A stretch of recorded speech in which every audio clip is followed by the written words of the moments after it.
Test ক্রিকেটকে আলবিদা বিরাট কোহলির। এদিন ইনস্টাগ্রামে অবসরের কথা ঘোষণা করেন তিনি। কোহলি লেখেন, টেস্ট ক্রিকেটে 14 বছর হয়ে গেল। সত্যি বলতে কখনো কল্পনা করতে পারিনি এই ফরম্যাট আমাকে এতটা এগিয়ে নিয়ে যাবে। টেস্ট ক্রিকেটই আমাকে তৈরি করেছে। ক্রিকেটের এই দীর্ঘ ফরম্যাট আমাকে যা শিক্ষা দিয়েছে তা সারা জীবন মনে রাখার মতো। জল্পনাটা ছিলই। কোহলি নাকি অস্ট্রেলিয়ার বর্ডার গাভাস্কার ট্রফি চলাকালীন একাধিকবার সতীর্থদের মনে করিয়ে দিয়েছিলেন তার টেস্ট ক্যারিয়ার খুব শীঘ্রই অবসান হতে চলেছে। সেই সময় প্রায় কেউই তার কথা গুরুত্ব দেয়নি। অনেকেই ভেবেছিলেন তিনি হয়তো মজা করছেন।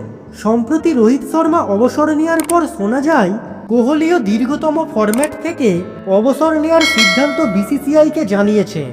তবে বোর্ড তাকে ইংল্যান্ড সফরের গুরুত্বের কথা বুঝে সিদ্ধান্ত পুনর্নির্বাচন করার অনুরোধ করে। যদিও বোর্ডের সেই অনুরোধেও মান ভাঙল না কোহলি।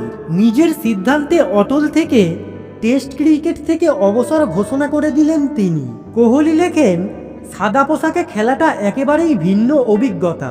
দীর্ঘদিন ধরে এই ফরম্যাট খেলে বুঝেছি ছোট ছোট অনেক কিছুই ঘটে যা চিরকাল সঙ্গে থাকে। তবে এমন সিদ্ধান্ত নেওয়া সহজ নয়, তবে ঠিক মনে হচ্ছে। আমি আমার সর্বস্ব দিয়েছি। টেস্ট ক্রিকেট আমাকে প্রত্যাশার চেয়েও বেশি কিছু দিয়েছে। খেলার প্রতি, মাঠের মানুষদের প্রতি এবং এই যাত্রায় যারা আমাকে সমর্থন করেছেন তাদের সকলের প্রতি কৃতজ্ঞতায় ভরা হৃদয় নিয়ে আমি বিদায় নিচ্ছি। আমি সবসময় আমার টেস্ট ক্যারিয়ারের দিকে হাসি মুখে ফিরে তাকাবো। আন্তর্জাতিক টেস্ট ক্রিকেট থেকে তার অবসর বিরাট যুগের অবসান ঘটল। 2024 সালে টি-20 বিশ্বকাপ জেতার পর ক্রিকেটের এই সংক্ষিপ্ত ফরম্যাট থেকে আগেই অবসর নিয়েছেন তিনি।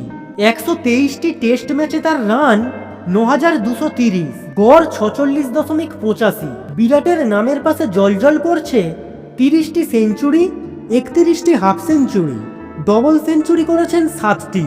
সবচেয়ে বড় ব্যাপার হলো 10,000 রান থেকে মাত্র 770 রান আগেই থামল বিরাটের টেস্ট ক্যারিয়ার।